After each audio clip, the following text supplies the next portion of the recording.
Okay. Hello everybody. Today we'll discuss RRB PO test number 57. We'll start with our reasoning session. And see the first question. ఏమి ఇచ్చారు అంటే ఒక set of puzzles ఇచ్చారు. Each of the 6 friends and 6 members ఇచ్చారు. Reaches offices at different timings అని ఇచ్చారు. Timings ప్రకారంగా office ని రీచ్ అయ్యే 6 మెంబర్స్ ని అలాట్ చేసుకోవాలి. B reaches later than only E and F. ఇది కండిషన్ అండి. ఓన్లీ అనేది కండిషన్. ఏమని ఇచ్చారు? బి అనే పర్సన్ ఎలా ఉన్నారట? ఈ అండ్ ఎఫ్ తర్వాత మాత్రమే వచ్చారు. దట్ మీన్స్ ఈఎఫ్ తర్వాత మాత్రమే బి రావాలి. అంటే మిగిలిన వాళ్ళందరూ బి తర్వాత వచ్చిన వాళ్ళు అని కేటగిరీలో అండర్స్టాండ్ చేసుకోవాలండి పాయింట్. నెక్స్ట్ పాయింట్కి రండి. A reaches earlier than only C అని ఇచ్చారు. ఏ అనే పర్సన్ గురించి కండిషన్ ఇచ్చారు. A reaches only than C. C కంటే మాత్రమే ముందు వచ్చారు. అంటే మిగిలిన వాళ్ళందరూ కూడా ఏ కన్నా పైన వచ్చిన వాళ్ళే. పాయింట్ క్లియర్ అనుకుంటా. సో ఇది కండిషన్ అండి. ఏసీ ఫిక్స్ అయిపోతుంది అంటే లాస్ట్ 2 ప్లేసెస్ మనకి కన్ఫర్మ్ గా తెలిసిపోయినవి. ఏంటా ప్లేసెస్ అంటే ఏ అండ్ సి. నెంబరింగ్ ఇచ్చుకుందాము. 1 2 3 4 5 అండ్ 6. ఇప్పుడు మనకి ఫిక్స్ అయిన ప్లేసెస్ ఏంటంటే లాస్ట్ 2 ప్లేసెస్. ఏ ఒకళ్ళు సి ఒకళ్ళు ప్లేసెస్ ఫిక్స్ అయిపోయినాయి. ఇప్పుడు నెక్స్ట్ ఇంకేమైనా కండిషన్ ఇచ్చారేమో చెక్ చేద్దాం. ఈ is not the first one to reach the office అని ఇచ్చారు. అందరిలో ఈ అనే పర్సన్ ఫస్ట్ కాదు రీచ్ అయింది అని ఇచ్చారు. ఇప్పుడు ఎంతమందిని అరేంజ్ చేయాలి అంటే మనం 3 మెంబర్స్ని అరేంజ్ చేయాలి. ఎక్కడి నుంచి కూర్చోబెట్టచ్చో చెక్ చేసుకుంటున్నాము. అయితే ఏమని ఇచ్చారు? బి అనే పర్సన్ ఈ అండ్ ఎఫ్ కన్నా మాత్రమే అని ఉంటారు అని ఇచ్చారు. అట్ ద సేమ్ టైం ఈ is not the first one to reach the office అని ఇచ్చారు. ఈ ఫస్ట్ కాదని కండిషన్ ఇచ్చారు. అప్పుడు ఏం చేయొచ్చండి? F1 కండిషన్ స్టార్ట్ చేయొచ్చు అనుకుంటా కదా. ఎఫ్ ఈ డి. ఇంకా పర్సన్స్ లో మిగిలిపోయింది ఎవరు అంటే డి అనే పర్సన్. డీని తీసుకొచ్చి ఇక్కడ అలాట్ చేసేసాము. ఇప్పుడు కండిషన్స్ లో ఒక రెండు ఏమి ఇచ్చారు? The one who reaches second fastest reach at 9:15 AM అని ఇచ్చారు. సెకండ్ ఫాస్టెస్ట్ ఎవరైతే ఉన్నారో ఆ పర్సన్ ఎన్నింటికి వెళ్ళారట? 9:15 అని ఇచ్చారు. సో ఇక్కడికి ఈ అనే పర్సన్ కి 9:15. డి రీచెస్ ఆఫీసర్స్ అట్ 9:35 అని ఇచ్చారు. డి అనే పర్సన్ కి 9:35 అని ఇచ్చారు. ఇప్పుడు దీని మీద క్వశ్చన్స్ చూడండి. How many people reach later than ఈ అని ఇచ్చారు. ఈ తర్వాత ఎంతమంది రీచ్ అయ్యారు అంటే ఈ తర్వాత లేట్గా వచ్చింది 4 మెంబర్స్ కాబట్టి 4th ఆప్షన్ అండి. And then the second question is who possibly reaches at 9:10 AM అని ఇచ్చారు. 9:15 కన్నా ముందున్న పర్సన్ ఎఫ్ కాబట్టి ఎఫ్ కావడానికి ఛాన్స్ ఉంది. ఆప్షన్ నెంబర్ 2 అండి. And then which of the following times correctly represents the possible time at which B reaches అని ఇచ్చారు. 9:15 కి 9:35 కి మధ్యలో ఉండే టైం ఏదైతే ఉందో అది తీసుకోవచ్చండి. 9:20 సరిపోతుంది. 5th option. And then we are having another puzzle. అయితే మనం చేసేది 57th పేపర్. దానికి తోడు పాసిబిలిటీ కండిషన్స్ ఎక్కువ అవటం వల్ల ప్లేస్లో మేము పజిల్ సరిగ్గా చూడలేకపోతున్నాము, మాతో ప్యారలల్గా చేయలేకపోతున్నాము అని చెప్పి చాలామంది చెప్తున్నారు. సో ఇవాళకి ఏం చేస్తానంటే పాసిబిలిటీ వేను, మీరు కూడా నాతో పాటు ట్రై చేయండి, చూద్దాము. 7 మెంబర్స్ అని ఇచ్చారు. They are living on 7 different floors అని ఇచ్చారు. 7 మెంబర్స్కి 7 ఫ్లోర్స్ కాబట్టి ఫ్లోర్స్ తీసేసుకుంటున్నానండి. ఒక పాసిబిలిటీయే తీసుకుంటున్నాను కాబట్టి ఎలాబరేట్ చేసుకుంటున్నాను మీ కన్వీనియన్స్ కోసము as per your requirement. So ఇక్కడ తీసేసుకుంటున్నాను. అయితే 7 మెంబర్స్కి 7 ఫ్లోర్స్తో పాటు ఒక్కొక్కరికి ఒక్కొక్క సర్వీస్ కూడా ప్రొవైడ్ చేసుకుంటూ వెళ్ళాలి. సో అది పజిల్. వీరిని కండిషన్స్ అండి. కండిషన్స్ని పెట్టుకుందాము. Will start with the procedure. 7 6 5 4 3 2 and 1. ఏమిచ్చారు? Q lives on an even number floor. Only one person lives between Q and the cattle fodder అని ఇచ్చారు. Q కి cattle fodder కి మధ్యలో ఓన్లీ 1 person ఉండాలి. అది ఫస్ట్ కండిషన్. Q అనే person కి even floor లోనే ఉండాలి. అది ఇంకో కండిషన్. అయితే the one who deals in a cattle fodder lives on a floor below which Q lives అని ఇచ్చారు. అంటే క్యూకి కింద మాత్రమే రావడానికి ఛాన్స్ ఉంది. అయితే కండిషన్ ఒకసారి అబ్జర్వ్ చేసినట్లయితే క్యూకి ఈవెన్ ఇవ్వాలి, క్యూకి క్యాటిల్కి మధ్యలో ఒక కండిషన్ ఉండాలి. ఫ్లోర్స్ చూసుకుంటే 6th 4th 2nd ఎన్ని ఛాన్సెస్ ఉన్నాయంటే 3 ఛాన్సెస్ ఉన్నాయి. నెక్స్ట్ పాయింట్లో ఒకసారి అబ్జర్వ్ చేస్తే only 2 people live between the one who deals in only 2 people live between the one who deals in cattle folder and the one who deals in irrigation facilities అని ఇచ్చారు. So దీనికి రిలేటెడ్గా point అంటూ ఏమీ లేదు. అంటే queue అనే పర్సన్కి మనం పెట్టడానికి ఎన్ని ఛాన్సెస్ ఉన్నాయి అంటే అయితే 6th ఫ్లోర్ అన్నా తీసుకోవాలి ఆర్ ఎల్స్ 4th ఫ్లోర్ అన్నా తీసుకోవాలి. యాజ్ అర్లియర్గా చెప్పుకున్నట్టే మనం సెకండ్ పాసిబిలిటీ చూపించట్లేదు కాబట్టి ద ఓన్లీ పాసిబిలిటీ నేను తీసుకుంటున్నానండి. క్యూకి క్యాటల్ ఫోల్డర్కి మధ్యలో ఓన్లీ మెన్ 1 మెంబర్ ఉండాలన్నారు, తీసేసుకున్నాం. And then the next condition is only 2 people live between the one who deals in cattle folder and the one who deals in irrigation అని ఇచ్చారు. Cattle కిను irrigation కి మధ్యలో ఎంతమంది ఉంటారని ఇచ్చారండి, 2 members ఉంటారు అని ఇచ్చారు. సో నేను రాగల పాసిబిలిటీ కండిషన్ లో ఇక్కడ తీసుకుంటున్నానండి. ఇంకో పాసిబుల్లో మీరు తీసుకోవాల్సి వస్తే ఇరిగేషన్ డిపార్ట్మెంట్ ని మీరు ఫస్ట్ ఫ్లోర్ కింద ట్రీట్ చేసుకోవాలి. The one who deals in tractor lives immediately above the one who deals in cold storage facilities అని ఇచ్చారు. రా డేటా కాబట్టి పక్కన రాస్తున్నానండి. ట్రాక్టర్ అనే పర్సన్ డీల్ చేసే వాళ్ళు ఎక్కడున్నారట, the one who deals in tractor lives immediately above the one who deals with cold storage అని ఇచ్చారు. అయితే అడిషనల్ గా డేటా ఏమని ఇచ్చారు అంటే U deals in cold storage అని ఇచ్చారు. సో ఇలాంటి అరేంజ్మెంట్ ని మనం తీసుకొచ్చి పెట్టాలి. అయితే నెక్స్ట్ పాయింట్ లోకి వెళ్తే దాని గురించి ఇంకా డీటెయిల్డ్ గా కండిషన్స్ ఇచ్చారు. Q does not deal in tractors అని ఇచ్చారు. క్యూ అనే పర్సన్ ఎవరైతే ఉన్నారో ఈ పర్సన్ కి ట్రాక్టర్ ఇవ్వడానికి ఛాన్స్ లేదు అని ఇచ్చారు. అయితే ట్రాక్టర్ ఎవరైతే డీల్ చేస్తున్నారో ఆ పర్సన్ 3rd ఫ్లోర్ లో రావడానికి లేదు అని కండిషన్ ఇచ్చారు. సో ఈ మొత్తం అరేంజ్మెంట్ ని మనం తీసుకెళ్లి కూర్చోపెట్టాలి. ట్రాక్టర్, యూ అండ్ కోల్డ్ ఎక్కడ కూర్చోపెట్టడానికి ఛాన్స్ ఉందో చెక్ చేసుకుంటున్నాను. ఇక్కడ ట్రాక్టర్ రాకూడదని ఇచ్చారు. 3rd ఫ్లోర్ కి ట్రాక్టర్ అవైలబిలిటీ లేదు. ద ఓన్లీ ప్లేస్ అవైలబుల్ ఏంటి అంటే 2nd ఫ్లోర్ లో మనం ట్రాక్టర్ ని కనుక అవైలబుల్ చేస్తే 1st ఫ్లోర్ కి యూ కోల్డ్ స్టోరేజ్ ని అవైల్ చేయొచ్చు. సో దీంతో ఆ కండిషన్ ని మనం ప్లేస్ చేసేసాము.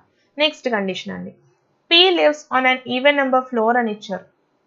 పి అనే పర్సన్ కి ఈవెన్ నెంబర్ ఫ్లోర్ ఇవ్వాలి. ఎన్ని ఛాన్సెస్ ఉన్నాయంటే 2nd ఫ్లోర్ ఒకటి, 4th ఫ్లోర్ ఒకటి ఛాన్స్ ఉంది.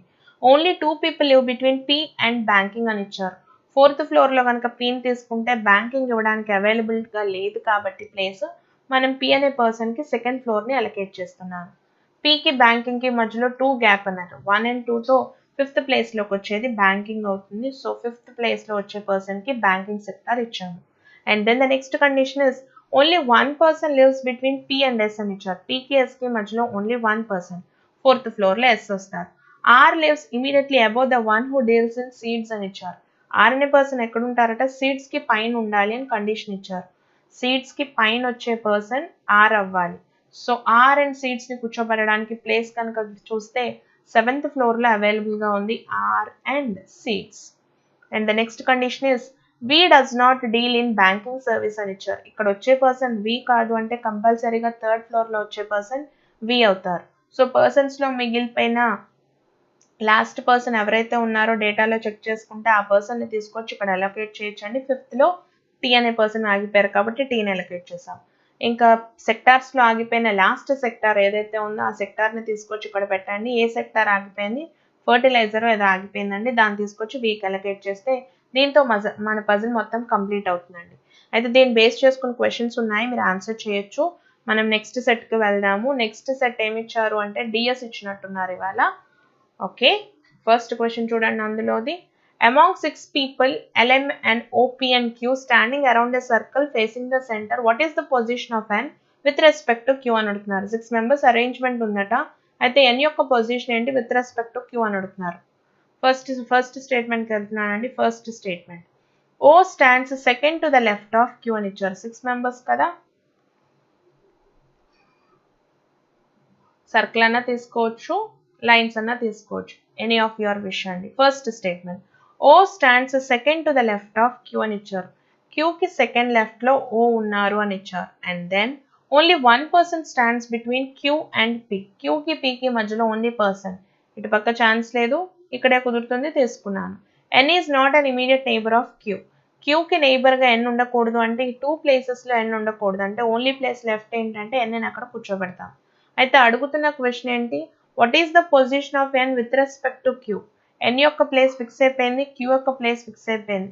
సో స్టేబుల్ గా ఉంది కాబట్టి ఫస్ట్ స్టేట్మెంట్ నుంచి ఆన్సర్ చెప్పొచ్చు కాబట్టి 1 అని తీసుకోవచ్చు. 1 అని కన్ఫర్మ్ చేసే ముందు సెకండ్ స్టేట్మెంట్ కూడా చెక్ చేయాలి. ఎయిదర్ అవుతుందేమో తెలియదు కాబట్టి సెకండ్ స్టేట్మెంట్కి వెళ్తున్నాను. సెకండ్ స్టేట్మెంట్ లో P stands second to the right of Q అని ఇచ్చారు. Q కి సెకండ్ రైట్ లో P ఉన్నారు అని ఇచ్చారు. And then only 1 person stands between P and O అని ఇచ్చారు. ఇటు వెళ్ళడానికి లేదు కాబట్టి P అండ్ O కండిషన్ తీసుకుంటున్నాను. O is an immediate neighbor of N and M అని ఇచ్చారు. N అనే పర్సన్ ఎక్కడన్నా ప్లేస్ చేయొచ్చు, ఆర్ ఎల్స్ ఈ కండిషన్ లో ఎక్కడన్నా ప్లేస్ చేయొచ్చు. So N and M places confirm గా తెలియదు కాబట్టి N నుంచి Q కి డైరెక్షన్ చెప్పాలి అంటే చెప్పలేము కాబట్టి 1 alone సాటిస్ఫైస్ అండి. Only 1 is satisfying.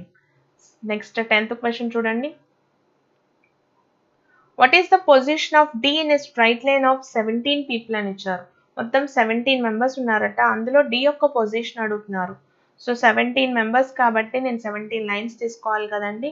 1 2 3 4 5 6 7 8 9 10 11 12 13 14 15 16 and 17 మెంబర్స్ని తీసుకున్నాను.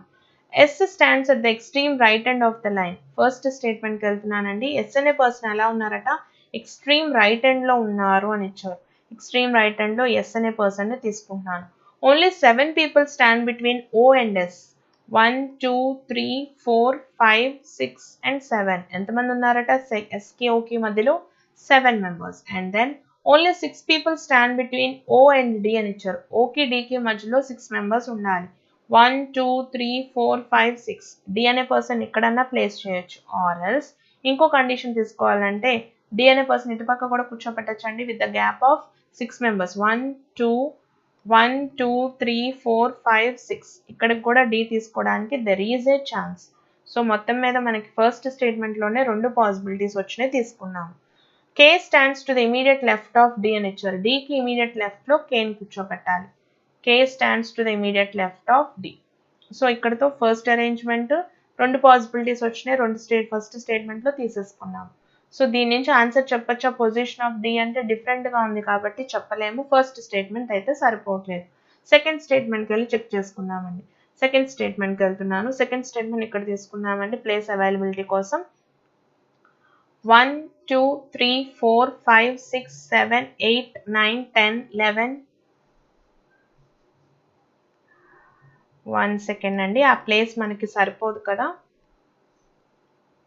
1 2 3 4 5 6 7 8 9 10 11 12 13 14 15 16 and 17 మెంబర్స్ని తీసుకుంటున్నాను. సెకండ్ స్టేట్మెంట్ దగ్గరికి వెళ్ళి చెక్ చేసుకున్నాం. సెకండ్ స్టేట్మెంట్లో ఏమి ఇచ్చారు, what is the second statement అంటే, ఎస్ సెకండ్ స్టేట్మెంట్ కే స్టాండ్స్ ఇక్కడ ఉందండి. Second statement K stands at the extreme left end of the line ఇచ్చారు. ఎక్స్ట్రీమ్ లెఫ్ట్ ఎండ్లో ఉండే పర్సన్ ఎవరు ఉన్నారు అంటే ఇట్ ఈస్ కే అని ఇచ్చారు. అది చేంజ్ ద కలర్, కనపడట్లేదు కాబట్టి కలర్ మార్చుకున్నాము. ఎక్స్ట్రీమ్ లెఫ్ట్ ఎండ్లో కే ఉన్నారు. And then only 3 people stand between K and J అని ఇచ్చారు. 1 2 3. ఇక్కడికి జే అనే పర్సన్ వస్తున్నారు. And then only 3 people stand between J and O. 1 2 3. ఇక్కడికి ఓ వస్తారు. Only 6 people stand between O and D అని ఇచ్చారు. ఓకి డికి మధ్యలో 6 మెంబర్స్ ఉండాలి. 1 2 3 4 5 6. ఇక్కడికి డి తీసుకోవడానికి దెర్ ఈజ్ ఏ ఛాన్స్, లేదంటే 1 2 3 4 5 6. 6 మెంబర్స్ గ్యాప్తో డీని తీసుకోవడానికి ఇంకో ఛాన్స్ ఉందండి. సెకండ్ పాసిబిలిటీ వచ్చింది. సెకండ్ పాసిబిలిటీని నేను పైన రాసుకున్నాను. And then S stands to the immediate right of D అని ఇచ్చారు. డికి ఇమీడియట్ రైట్లో ఎస్ అనే పర్సన్ ఉన్నారని చెప్పారు. అయితే ఈ స్టేట్మెంట్ నుంచి డి యొక్క పొజిషన్ ఏంటంటే 2 డిఫరెంట్ ఆన్సర్స్ వస్తున్నాయి. ఇక్కడ కూడా కుదరట్లేదు. సో ఏం చేద్దాము, నెయిదర్ అనే ముందు కన్ఫర్మ్ చేసుకోవాల్సింది బోత్ నుంచి ఆన్సర్ వస్తుందా లేదా చెక్ చేసుకోవాలి కాబట్టి బోత్ అప్లై చేస్తున్నాను. ఫస్ట్ స్టేట్మెంట్లో సెకండ్ స్టేట్మెంట్ని చదువుదాము, అప్లై చేసి చూద్దాము. అయితే సెకండ్ స్టేట్మెంట్ ఏమి ఇచ్చారు, ఫస్ట్ స్టేట్మెంట్లో K stands to the immediate left, K stands at the extreme left end of the line అని ఇచ్చారు. సో ఈ పాసిబిలిటీ తీసుకుంటున్నాను. కే అనే పర్సన్ ఎక్స్ట్రీమ్ లెఫ్ట్ ఎండ్లో ఉన్నారు కాబట్టి ఆ పాసిబిలిటీ కన్సిడర్ చేస్తున్నాను. కే అనే పర్సన్ ఎక్స్ట్రీమ్ లెఫ్ట్ ఎండ్లో ఉన్నారు, సరిపోయింది. And then only 3 people stand between K and J అని ఇచ్చారు. 1 2 3. కే అండ్ జేని ప్లేస్ చేసేసాను. And then only 3 people stand between J and O. 1 2 3. O సరిపోతోంది. Only 6 people stand between O and D అని ఇచ్చారు. ఓకి డికి మధ్యలో 6 మెంబర్సే ఉండాలి అన్నారు. సో డి అనే పర్సన్ ఇటు ఉన్నప్పుడు 1 2 3 4 5 6. డి అనే పర్సన్ ఎక్కడున్నా సాటిస్ఫై అవుతోంది, ఇక్కడున్నా సాటిస్ఫై అవుతోంది. నెక్స్ట్ కండిషన్కి వెళ్ళి చెక్ చేస్తే S stands to the immediate right of D అని ఇచ్చారు. ఎస్ అనే పర్సన్ ఎలా ఉన్నారట, డికి ఇమీడియట్ రైట్లో ఉన్నారు అని ఇచ్చారు. అయితే ఫస్ట్ స్టేట్మెంట్లో ఎస్ ఇక్కడ ఉంటేనే సాటిస్ఫై అవుతోంది, అంటే డి అనే పర్సన్ ఎక్కడ ఉంటేనే సాటిస్ఫై అవుతోంది, అంటే డికి పొజిషన్ కుదరదు అని కన్ఫర్మ్గా చెప్పొచ్చు. ఏ స్టేట్మెంట్ నుంచి ఆన్సర్ వస్తుందంటే యూజింగ్ బోత్ ద స్టేట్మెంట్స్ అండి, బోత్. నెక్స్ట్ క్వశ్చన్ అండి, 11th question. How is F related to D అని అడుగుతున్నారు. బ్లడ్ రిలేషన్స్ మీద క్వశ్చన్. ఫస్ట్ స్టేట్మెంట్ చూడండి. T is the only daughter of Y అని ఇచ్చారు. T only daughter. ఎవరికి only daughter అంటే she is the only daughter of Y అని ఇచ్చారు. T is married to F అని ఇచ్చారు. T అనే person she is married to F అని ఇచ్చారు. T is married to F. So F అనే person యొక్క జెండర్ మేల్ అవుతుంది. M is the mother of both F and J అని ఇచ్చారు. M మదర్ అట. ఎవరికి మదర్ అంటే both F and J. ఇప్పటికైతే J యొక్క జెండర్ తెలియదు. D is the son of J అని ఇచ్చారు. D సన్ అవుతున్నారు J కి అని ఇచ్చారు. సో ఇక్కడితో రిలేషన్ అయిపోయింది. అయితే అడుగుతున్న క్వశ్చన్ ఏంటంటే how is F related to D? అంటే D అనే పర్సన్ F ని పిలవాలి అంటే రిలేషన్ ఫ్రేమ్ చేయొచ్చు, జెండర్ రివీల్ అవుతుంది. ఏ రిలేషన్ అనేది అనవసరము. రిలేషన్ వస్తుందా అంటే ఎస్. కాబట్టి ఫస్ట్ స్టేట్మెంట్ సరిపోతుంది. ఫస్ట్ ఆన్సర్ అనే బదులు సెకండ్ కూడా చెక్ చేసుకుని ఎయిదర్ అవుతుందా లేదా ప్రూవ్ చేసుకోవాలి కాబట్టి సెకండ్ దానికి వెళ్తున్నాను. F has only 2 children అని ఇచ్చారు. F కి ఇద్దరే చిల్డ్రన్ అని ఇచ్చారు. ఎవరు వాళ్ళు అంటే they are L and U. And then L is the cousin of D అని ఇచ్చారు. L కజిన్ అవ్వాలి D కి అంటే ఇదే జనరేషన్ లో ఉండాలి, డిఫరెంట్ పేరెంట్స్ నుంచి రావాలి కాబట్టి తీసుకున్నాను. D is the son of J అని ఇచ్చారు. D సన్ అవుతున్నారు J కి అని ఇచ్చారు. J is the brother of F అని ఇచ్చారు. So T is the wife of F అని ఇచ్చారు. T వైఫ్ అవుతున్నారు F కి అని ఇచ్చారు. సో F యొక్క జెండర్ కూడా తెలుస్తుంది. How is F related to D అంటే రిలేషన్ ఫ్రేమ్ చేయడానికి ఉంది. ఇద్దరు రెండిట్లోనూ జెండర్స్ రివీల్ అయింది కాబట్టి సో ఎయిదర్ అవుతుందండి. Either 1 or 2. 12th క్వశ్చన్ ఏమి ఇచ్చారు? 12th question coding and decoding నుంచి ఇచ్చారు. How is by coded in the given code language అని అడుగుతున్నారు. బైకి కోడ్ ఏంటి అని అడుగుతున్నారు. Excuse me. In the code language, buy me a dress is coded as అని ఇచ్చారు. buy the chocolate అని ఇచ్చారు. కావాల్సింది buy అనే వర్డ్కి. చెక్ చేసినట్లయితే ఫస్ట్ సెంటెన్స్ లోనే రెండు కామన్ గా ఉన్నది బైక్. అడుగుతుంది బైకే కాబట్టి ఆన్సర్ ఫస్ట్ నుంచి వస్తుంది. ఓకే. సెకండ్ దానికి రండి. Hope to buy soon, by the chocolate soon అని ఇచ్చారు. రెండు కామన్ గా ఉన్నాయి by and soon. So by అనే దానికి మనం కోడింగ్ ఫ్రేమ్ చేయలేము సెకండ్ స్టేట్మెంట్ నుంచి. First alone is sufficient, only one is sufficient అండి. 13th క్వశ్చన్కి వెళ్దాము. 13th ఏమి ఇచ్చారు? అమాంగ్ పిల్లర్స్ అని ఇచ్చారు. 6 పిల్లర్స్ ఇచ్చారు. Which is the tallest pillar అని అడుగుతున్నారు. ఫస్ట్ స్టేట్మెంట్కి వెళ్తున్నాను. ఏమిచ్చారు? U is shorter than only 3 pillars అని ఇచ్చారు. 3 పిల్లర్స్కి మనకంటే మాత్రమే యూ షార్టర్ అని ఇచ్చారు. అంటే యూ తర్వాత ఇంకో 2 పిల్లర్స్ ఉంటాయని కన్ఫర్మ్గా చెప్పొచ్చు. X is shorter than only Y and Z అని ఇచ్చారు. ఎక్స్ షార్టర్ అట. ఎవరికన్నా షార్టర్ అంటే వై అండ్ వి కంటే మాత్రమే shorter. Z is taller than only Y అని ఇచ్చారు. జెడ్ టాలర్ గా ఉంటది ఓన్లీ వై అని ఇచ్చారు. సో ఇక్కడతో అయిపోతాను. అయితే ఫస్ట్ అడుగుతుంది టాలెస్ట్. ఈ వై అండ్ యూలో పొజిషన్స్ లో ఫస్ట్ ఏదొస్తుందో కన్ఫర్మ్ గా తెలియదు కాబట్టి ఫస్ట్ స్టేట్మెంట్ నుంచి మనం ఆన్సర్ చేయలేము. సెకండ్ స్టేట్మెంట్కి వెళ్తున్నాను. You is taller than only 2 pillars అని ఇచ్చారు. యూ కంటే 2 మాత్రమే చిన్నగా ఉంటాయి. అంటే మిగిలిన 3 పిల్లర్స్ కూడా యూ కన్నా పెద్దవి అని మీనింగ్ అండి. వి ఈస్ టాలర్ దాన్ ఎక్స్ అని ఇచ్చారు. వి అనే పిల్లర్ ఏదైతే ఉందో ఎక్స్ కన్నా టాలర్ అట. బట్ నాట్ ద టాలెస్ట్ అని ఇచ్చారు. అయితే అన్నట్లో ఫస్ట్ ప్లేస్ అయితే వీది కాదు అని ఇచ్చారు. And then Z is taller than W. Z అనే పిల్లర్ గురించి మాట్లాడుతూ Z is taller than W but not U అని ఇచ్చారు. అంటే యూ తర్వాత రావాల్సింది డేటా ఇచ్చారు జెడ్ అండ్ డబ్ల్యూ. అయితే వి అన్నిటికన్నా ఫస్ట్ పొజిషన్ కాదు అంటే ఇక్కడ వీని ఇక్కడ ఎక్స్ని ప్లేస్ చేస్తాం. డేటాలో మిగిలిపోయిన 6th పిల్లర్ని తీసుకొచ్చి ఫస్ట్ ప్లేస్ కింద అలొకేట్ చేస్తే మనకి టాలెస్ట్ పిల్లర్ ఏంటో వస్తుంది అనుకుంటా. ఈ పిల్లర్ ఏంటి అన్నది అనవసరం. ఆన్సర్ చేయగలుగుతున్నామా అంటే ఎస్. ఎక్కడి నుంచి వచ్చింది అంటే యూజింగ్ ద సెకండ్ స్టేట్మెంట్ అండి. Only 2 is sufficient. And next question ఏమి ఇచ్చారు ఒకసారి చెక్ చేసుకోండి. క్రిటికల్ పార్ట్ నుంచి క్వశ్చన్ ఇచ్చారు. Due to the potential threat of sugar on the health of people of the country, the CEO of a popular brand has been given an ultimatum to cut down on the sugar content of its product by the government. As the brand mainly manufactures sugar-based aerated drinks and food items, the CEO sent a proposal request to the government for a relaxation in the same. However, keeping in the mind of the health of the citizens of the country, the government has denied the request అని ఇచ్చారు. అయితే ఇదంతా topic దేని గురించి ఇస్తున్నారు అంటే ఒక company CEO గురించి మాట్లాడుతున్నారు. అంటే ఒక కంపెనీ ఏం జరుగుతుందంటే ఎక్కువ షుగర్ ప్రోడక్ట్స్ని రిలీజ్ చేస్తోంది. అది వాడటం వల్ల సిటిజన్స్కి చాలా బ్యాడ్గా జరుగుతుంది కాబట్టి హెల్త్కి మంచిగా లేదు కాబట్టి ఆ ప్రోడక్ట్స్ అన్నిటిని బ్యాన్ చేయాలి, షుగర్ కంటెంట్ని లో చేసుకోమని చెప్పి గవర్నమెంట్ దీనికి వార్నింగ్ ఇచ్చింది. అయితే CEO దానికి పర్సనల్ రిక్వెస్ట్ చేశారు. అయితే దాన్ని డినై చేసింది గవర్నమెంట్ అని చెప్పి మొత్తం మీద మ్యాటర్ ఇచ్చారండి.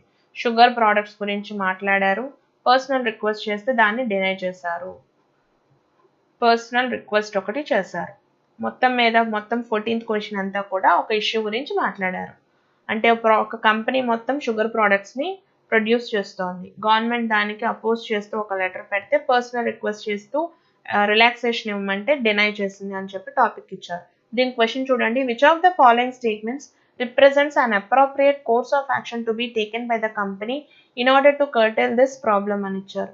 ఏ యాక్షన్ తీసుకుంటే ఇప్పుడు ఉన్న ప్రెసెంట్ ఉన్న సిచ్యువేషన్ ప్రాబ్లం నుంచి బయటపడతారు అని అడుగుతున్నారు. చూడండి. The company should start using zero-calorie sweeteners which are developed from plant extracts as a substitute for sugar అని ఇచ్చారు. ఇప్పుడు షుగర్ ప్రోడక్ట్స్ని అమ్మడం ఒకటే ఆ కంపెనీ యొక్క మెయిన్ ఇది అన్నప్పుడు ఏం చేస్తే సరిపోతుంది కంపెనీ అంటే సబ్స్టిట్యూట్ చేయాలి. షుగర్కి బదులుగా 0-calorie ప్లాంట్ ఎక్స్ట్రాక్ట్స్ నుంచి ఏదైతే వస్తుందో దాన్ని సబ్స్టిట్యూట్ చేయడం తప్పనిచ్చి అల్టిమేట్గా వాళ్ళకి కోర్స్ ఆఫ్ యాక్షన్ ఇంకేమి కుదరదండి, ఫస్ట్ మాత్రమే కుదురుతుంది. And then the next question is blood relations oriented question ఇచ్చారు. ఏమి ఇచ్చారో చెక్ చేద్దాము. J is the mother of P అని ఇచ్చారు. జే మదర్ అవుతున్నారు. ఎవరికి మదర్ అవుతున్నారు అంటే J is the mother of P, P is the brother of K అని ఇచ్చారు. పి బ్రదర్, ఎవరికి బ్రదర్ అంటే కే అనే పర్సన్ కి బ్రదర్ అని ఇచ్చారు. K is the mother of F, K mother of F. Q is the brother of F, Q brother అవుతున్నారు F కి అని ఇచ్చారు. And then G is the father of Q. G father అవుతున్నారు Q కి అంటే F కూడా ఫాదరే కదండి. G is the father of Q. S is the father of P అని ఇచ్చారు. S ఫాదర్ అవుతున్నారు P కి. సో దీన్ని బేస్ చేసుకుని క్వశ్చన్స్ చూడండి. How is G related to S అని ఇచ్చారు. అంటే S అనే పర్సన్ Gని పిలవాలి అంటే డాటర్స్ యొక్క హస్బెండ్ కాబట్టి సన్ ఇన్ లా అవుతారండి. Option number 4. And then how is J related to Q అని ఇచ్చారు. అంటే Q అనే పర్సన్ Jని పిలవాలంటే ఏమని పిలుస్తారు. అయితే థర్డ్ హైరార్కీలో ఉన్న లెవెల్లో గ్రాండ్ పేరెంట్స్ అవుతారు, ఫీమేల్ కాబట్టి గ్రాండ్ మదర్ అవుతారు, third option. And next we are having coding and decoding అండి. కంపారిజన్స్ తీసుకుంటాం కదా, విల్ స్టార్ట్ కంపేరింగ్. 1ని 2తో కంపేర్ చేద్దాం. 1 and 2ని కంపేర్ చేస్తే కామన్గా ఉన్న టర్మ్స్ ఏంటో చెక్ చేసుకోండి. వాట్ ఈస్ కామన్ అంటే బెటర్ ఈస్ కామన్. 1 and 2ని చెక్ చేస్తే బెటర్ ఈస్ కామన్. సో కామన్గా ఉన్న టర్మ్ ఏంటో చెక్ చేసుకోండి. What is common in both the sentences అంటే కే ఈస్ కామన్. సో బెటర్కి కోడ్ ఏంటి అంటే కే ఈస్ కోడ్. నా విల్ కంపేర్ 1 with 3 అండి. 1 and 3ని కంపేర్ చేస్తే వాట్ ఈస్ కామన్ హియర్ అంటే vehicles is common. So 1 and 3కి వెహికల్స్. కామన్గా ఉన్న టర్మ్ని చెక్ చేసుకోండి. ZU is common. సో వెహికల్స్కి కోడ్ ఏంటి అంటే ZU. Now will compare 1 with 4. 1 and 4ని కంపేర్ చేద్దాం. వాట్ ఈస్ కామన్ అంటే రిక్వైర్డ్ ఈస్ కామన్. సో రిక్వైర్డ్కి కోడ్ ఏంటో చెక్ చేసుకుందాం. కామన్ టర్మ్ ఏముంది అంటే జే ఈస్ కామన్. సో రిక్వైర్డ్కి జేఏ వచ్చింది. Now will compare 2 with 3. 2 and 3ని కనుక కంపేర్ చేస్తే రోడ్స్ కామన్గా ఉన్నాయి. సో రోడ్స్కి కోడ్ ఏముందో చెక్ చేసుకుందాం.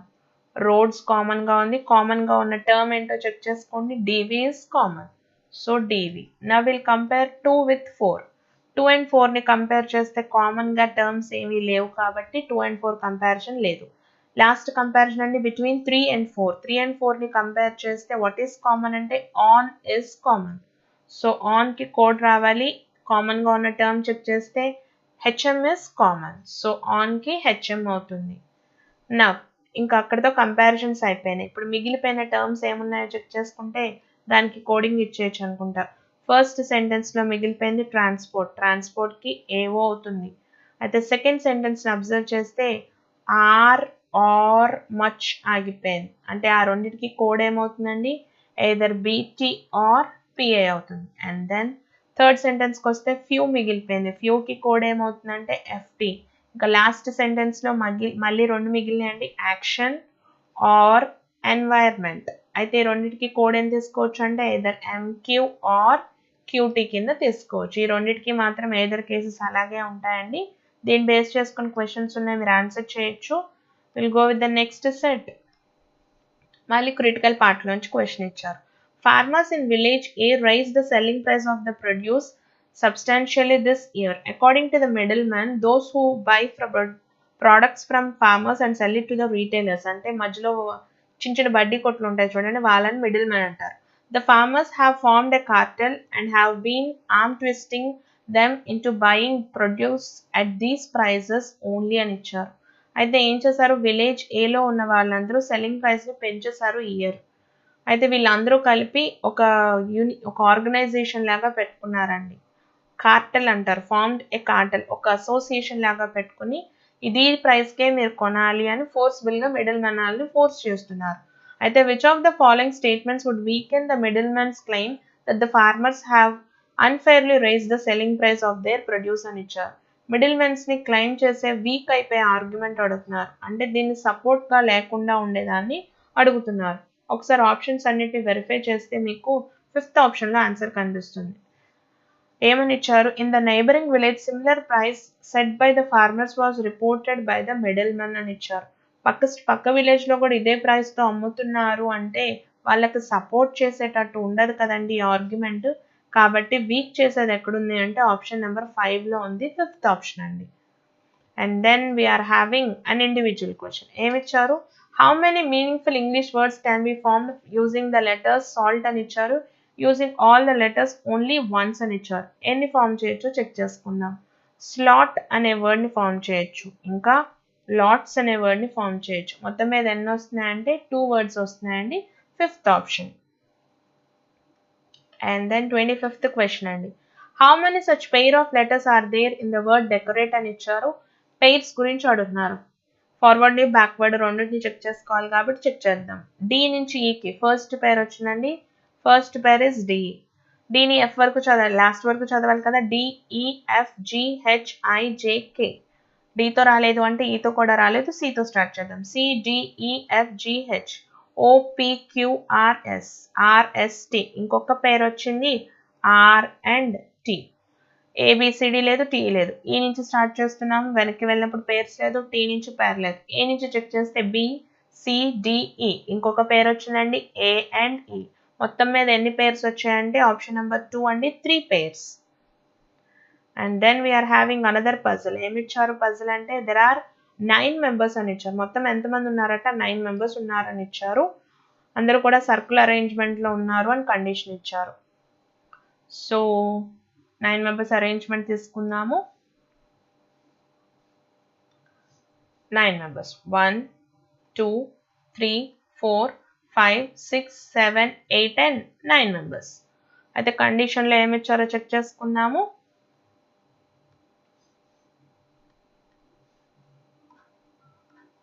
ఎస్, 9 మెంబర్స్ని తీసుకున్నాం. ఫస్ట్ కండిషన్ కరండి. సెకండ్ పాసిబిలిటీ ఒక రోజుకి చెప్పట్లేదు, చూసుకోండి. A is an immediate neighbor of C and B అని ఇచ్చారు. A immediate neighbor అట. ఎవరికి immediate neighbor అట? A is an immediate neighbor of both C and B అని ఇచ్చారు. A immediate neighbor of C and B. So ఇలాగే తీసుకోవాలంటే vice versa కూడా తీసుకోవచ్చండి. Cని టు Bని టు ప్లేస్ చేయొచ్చు. సెకండ్ పాసిబిలిటీ వస్తుంది, మీరు ట్రై చేయండి. Only 2 people sit between C and I అని ఇచ్చారు. A is an immediate neighbor of C and B. Only 2 people sit between C and I అని ఇచ్చారు. Cకి Iకి మధ్యలో 2 members. ఇలాగే తీసుకోవాలంటే ఇటుపక్క కూడా తీసుకోవడానికి దెర్ ఈజ్ ఎ ఛాన్స్. కానీ నెక్స్ట్ పాయింట్లో మెన్షన్ చేసిన ప్రకారంగా ఐని ఇటు తీసుకుంటేనే సస్టైన్ అవుతుంది. D sits third to the right of I అని ఇచ్చారు. 1 2 3. D అనే పర్సన్ Iకి థర్డ్ రైట్లో కూర్చుంటారు. And then only 2 people sit between H and F అని ఇచ్చారు. Hకి Fకి మధ్యలో 2 members ఉండాలి. అయితే కండిషన్ ఏంటి, D కానీ C కానీ Fకి నైబర్గా అవ్వకూడదు అని ఇచ్చారు. అంటే ఈ 2 ప్లేసెస్లో F అనే పర్సన్ ప్లేస్ చేయకూడదు. అయితే H నుంచి Fకి అరేంజ్మెంట్ తీసుకోవాలి కాబట్టి ఎక్కడెక్కడ పాసిబిలిటీ ఉందో చెక్ చేసుకుందాం. అయితే ఈ 2 ప్లేసెస్లో ఎక్కడైనా ప్లేస్ చేయడానికి దెర్ ఈజ్ ఏ ఛాన్స్. ఏం చేస్తే సరిపోతుందో చెక్ చేసుకుందాం. నెక్స్ట్ కండిషన్కి వెళ్ళి చూడండి. E sits second to the left of B అని ఇచ్చారు. E అనే పర్సన్ ఎలా కూర్చున్నారట, E sits second to the left of B. Bకి సెకండ్ లెఫ్ట్లో ఈని కూర్చోబెట్టారు. ఎప్పుడైతే ఈ పాయింట్ క్లారిటీ వచ్చేసిందో మనం ఆగిపోసిన కండిషన్ తీసుకోవచ్చండి. F అని తీసుకుని 2 members గ్యాప్తో మనం Hని ఇక్కడ తీసుకొచ్చి ప్లేస్ చేసేస్తాం. ఇంకా పర్సన్స్లో మనకి మిగిలిపోయిన 9th పర్సన్ ఎవరైతే ఉన్నారో ఆ పర్సన్ని తీసుకొచ్చి ఇక్కడ కూర్చోబెడితే మన పజిల్ కంప్లీట్ అయిందండి. దీన్ని బేస్ చేసుకుని క్వశ్చన్స్ ఉన్నాయి, మీరు ఆన్సర్ చేస్తారు. Will go with the next set అండి. కోడెడ్ ఇన్ఈక్వాలిటీస్ ఇచ్చారు. ఏమి ఇచ్చారో చెక్ చేద్దాం. Relation between Z and A ఇచ్చారు. Z నుంచి A వరకు రిలేషన్ ఇచ్చారు. ఒకసారి చెక్ చేసుకున్నట్లయితే z నుంచి kకి లెస్ దాన్, మళ్ళీ ఇక్కడి నుంచి వచ్చినప్పుడు మళ్ళీ లెస్ దానే వస్తుంది. అయితే ఇచ్చిందేమో గ్రేటర్ దాన్ ఇచ్చారు, కుదరదు కాబట్టి ఫస్ట్ది ఫాల్స్. సెకండ్ దానికి రండి. ఓ నుంచి సికి రిలేషన్ అడుగుతున్నారు. ఓ నుంచి కే ఇక్కడ ఉంది, కే టు సి ఇక్కడ ఉంది, లెస్ దాన్ ఆర్ ఈక్వల్ టునే ఉంది, కంక్లూజన్లో కూడా అదే ఉంది కాబట్టి ఓన్లీ 2 ఫాలోస్ అండి. Fifth option. 32nd question. F నుంచి వైకి రిలేషన్ అడుగుతున్నారు. డిఫరెంట్ సింబల్స్ మధ్య కంపారిజన్ కుదరదు కాబట్టి ఫస్ట్ వన్ ఫాల్స్ అండి. సెకండ్ రిలేషన్ డబ్ల్యూ నుంచి పి, మళ్ళీ డిఫరెంట్ సింబల్స్ మధ్య కంపారిజన్ కుదరదు కాబట్టి రెండు కుదరదు అనుకుంటా. ఎఫ్ నుంచి ఐ కంపారిజన్లో లేదు కాబట్టి రెండు కుదరదండి, నెయిదర్ అవుతుంది, ఫస్ట్ ఆప్షన్. 33rd question. ఏమిచ్చారు అంటే relation between O and D. O నుంచి డికి రిలేషన్ అడుగుతున్నారు. ఒకసారి చెక్ చేసుకున్నట్లయితే డి టు యూ కనిపిస్తోంది అండ్ యూ టు ఓ. అయితే గ్రేటర్ దానే ఉండాలి, కానీ ఇక్కడేమో greater than or equal to ఉంది, ఫస్ట్ వన్ ఫాల్స్. సెకండ్ దాన్ని అబ్జర్వ్ చేస్తే ఎస్ నుంచి ఓకి రిలేషన్ అడుగుతున్నారు. ఎస్ నుంచి ఓకి రిలేషన్ చూడండి ఏమిచ్చారో, S to U greater than less than or equal to తీసుకోవచ్చు. మళ్ళీ ఇక్కడికి వచ్చినప్పుడు గ్రేటర్ దాన్ ఇచ్చారు. సో రెండిట్లోనూ కంపేర్ చేసినప్పుడు వచ్చేది greater than compared with greater than or equal to అంటే గ్రేటర్ దానే రావాలి కాబట్టి సెకండ్ కంక్లూజన్ ట్రూ అవుతుందండి. Only 2 follows. 2 అనేది ఆప్షన్లో ఎక్కడుంది అంటే fifth option. And then 34th question. Relation between A and O ఇచ్చారండి. ఏ నుంచి ఓకి రిలేషన్ అడుగుతున్నారు. ఏం చేస్తే సరిపోతుందో చెక్ చేసుకుందాం. సో ఇక్కడ కనుక తీసుకుంటే ఓ టు కే వస్తుంది, ఇక్కడ నుంచి కే నుంచి ఏకి తీసుకోవచ్చు. Less than or equal to less than compare చేస్తే ఓ ఈస్ లెస్ దాన్ ఏ ఉండాలి, రివర్స్లో గ్రేటర్ దాన్ అవ్వాలి, కంక్లూజన్లో మెన్షన్ చేసింది అదే కాబట్టి ఫస్ట్ వన్ ట్రూ అవుతుంది. First one true. మరి సెకండ్ కంపారిజన్ ఏ రెండింటి మధ్య అడుగుతున్నారంటే బిట్వీన్ ఓ అండ్ ఎక్స్. ఓ నుంచి ఎక్స్ వరకు వెళ్ళాలి అన్నప్పుడు 2 డిఫరెంట్ సింబల్స్ మధ్య కంపారిజన్ కుదరదు కాబట్టి సెకండ్ వన్ ఫాల్స్ అండి. ఫస్ట్ ఇది మాత్రమే సరిపోతుంది. ఆప్షన్ ఏమవుతుంది అంటే fifth option. Last question of the set ఏమి ఇచ్చారు, relation between O and B అని ఇచ్చారు. ఓ నుంచి బికి రిలేషన్ అడుగుతున్నారు. అయితే ఇక్కడ మనకి యూ నుంచి బి ఉంది, ఇక్కడేమో యూ టు ఓ ఉంది. ఏం చేస్తే సరిపోతుందండి, O is less than U కింద ట్రీట్ చేసేసుకుంటే ఫాస్ట్గా చేసేయచ్చు. Less than compared with less than or equal to కానీ ఈక్వల్ టు అయితే లెస్ దానే రావాలి, కంక్లూజన్లో మెన్షన్ చేసింది అదే కాబట్టి first one true. Second relation B నుంచి డీకి అడుగుతున్నారు. డిఫరెంట్ సింబల్స్ మధ్య కంపారిజన్ కుదరదు కాబట్టి ఫస్ట్ ఎలోన్ సాటిస్ఫైస్ అండి, option number 3. And the last set ఏమిచ్చారు అంటే ఎస్ స్టేట్మెంట్స్ అండ్ కంక్లూజన్స్ ఉన్నాయండి, చెక్ చేసుకుందాం. ఆల్ షర్ట్స్ ఆర్ క్లాత్స్ అని ఇచ్చారు, తీసుకుంటున్నాను. All shirts are cloths. All the shirts are cloths. Some clothes are fibres. No fibre is a metal అని ఇచ్చారు. ఏ ఫైబర్ కూడా మెటల్ అవ్వదట. Some cloths are definitely not metals అని ఇచ్చారు. అవ్వట్లేదు కాబట్టి ఫస్ట్ వన్ ట్రూ అండి. Second at least some metals are cloths అని ఇచ్చారు. అవ్వడానికి లేదు కాబట్టి may or may not cases కాబట్టి చెప్పడానికి లేదండి, only 1 follows. And then the next question is some chairs are tables అని ఇచ్చారు. Some chairs are tables. Some chairs are tables. No table is a book. No table is a book. Table కి book కి మధ్య condition. No chair is a portrait. ఏ chair కూడా portrait అవ్వదు అని ఇచ్చారు. నో సీ ద కంక్లూజన్స్ అండి. No table is a portrait అన్నాడు. ఈ రెండింటి మధ్య కండిషన్ ఇవ్వలేదు, కన్సిడర్ చేయడానికి లేదు. At least some tables are chairs అన్నారు. టేబుల్స్ చైర్స్ ఇంటర్సెక్ట్ అవుతున్నాయి కాబట్టి ఓన్లీ 2 ఫాలోస్ అండి. Second conclusion is true. And then 38th question ఏమి ఇచ్చారు, ఆల్ రోప్స్ ఆర్ థ్రెడ్స్ అని ఇచ్చారు. All the ropes are threads. All the ropes are threads. And then no thread is a wire అని ఇచ్చారు. ఏ thread కూడా wire అవ్వదు అని condition అండి. And then all the wires are metals అని ఇచ్చారు. కండిషన్ వైర్స్ కి మాత్రమే ఉంది. సో ఇది కంక్లూజన్స్ అండి. ఫస్ట్ కంక్లూజన్కి వస్తే all threads being metals is a possibility అన్నారు. థ్రెడ్స్ అన్ని తీసుకెళ్లి మెటల్స్ లో పెట్టడానికి ఇస్ దర్ పాసిబిలిటీ అంటే ఇక్కడ పెట్టడానికి పెట్టచ్చు, వైర్ ని టచ్ అవ్వకుండా పెట్టడానికి దెర్ ఈజ్ ఎ పాసిబిలిటీ కాబట్టి ఫస్ట్ వన్ ట్రూ అండి. No rope is a wire అని ఇచ్చారు. థ్రెడ్ వైర్ అవ్వనప్పుడు రోప్ కూడా వైర్ అవ్వదు కాబట్టి ఇది కూడా ట్రూ. బోత్ ఆర్ ట్రూ అండి. Both 1 and 2 follow. And then some chairs are tables అని ఇచ్చారు. అసలు చూసి చెప్పడానికి ఏమైనా ఛాన్స్ ఉందా అంటే నో చైర్, రెండు కూడా సేమ్ ఎలిమెంట్స్ గురించి మాట్లాడుతున్నారు కాబట్టి పిక్చర్ తీసుకోవాలండి. సమ్ చైర్స్ ఆర్ టేబుల్స్ అని ఇచ్చారు. Some chairs are tables. Chairs are tables. No table is a book, already మనం రాసిన ప్రాబ్లమే మళ్ళీ వచ్చింది. No chair is a portrait. Now see the conclusions. Some chairs are books అని ఇచ్చారు. చైర్స్ అండ్ బుక్స్ ఇంటర్సెక్ట్ అవ్వట్లేదు. No chair is a book అని ఇచ్చారు. ఈ రెండింటి గురించి కండిషన్ ఇవ్వలేదు, టేబుల్ బుక్ గురించి మాత్రమే మాట్లాడారు కాబట్టి కన్సిడర్ చేయడానికి లేదు. నేదర్ అనే ముందు చెక్ చేయాల్సింది ఏంటి అంటే రెండిట్లోనూ సేమ్ ఎలిమెంట్స్ గురించి మాట్లాడుతున్నారు. అట్ ద సేమ్ టైం ఇండివిజువల్గా రెండు ఫాల్స్ అయినాయి. ఒకటి పాజిటివ్ కంక్లూషన్, ఒకటేమో నెగిటివ్ కంక్లూషన్. సో ఆన్సర్ ఏమవుతుందంటే ఎయిదర్ కేస్ అవుతుందండి, either 1 or 2. And then 40th question అండి, last question for today's session. All shirts are clothes అని ఇచ్చారు. All the shirts are cloths. And then some clothes are fibres అని ఇచ్చారు. No fibre is a metal. Condition ఫైబర్కి మెటల్కి ఉంది. No see the conclusions అండి. At least some clothes are shirts అని ఇచ్చారు. At least some clothes are shirts అని ఇచ్చారు. అయితే ఆల్ అవుతున్నప్పుడు సమ్ అన్నది ఎప్పుడు ట్రూ కాబట్టి ఫస్ట్ వన్ ట్రూ అండి. All metals being shirts is a possibility అన్నారు. మెటల్స్ అన్నిటిని తీసుకొచ్చి షర్ట్స్లో పెట్టడానికి పాసిబిలిటీ ఉందా అంటే ఉంది. ఈ రెండు ఒకదానికి ఒక టచ్ అవ్వకూడదు. దీన్ని టచ్ అవడం వల్ల దెర్ ఈస్ ఎ ఛాన్స్ కాబట్టి both the conclusions are true అండి. బోత్ అవుతుంది. బోత్ ఆప్షన్ తీసుకోండి. Thank you.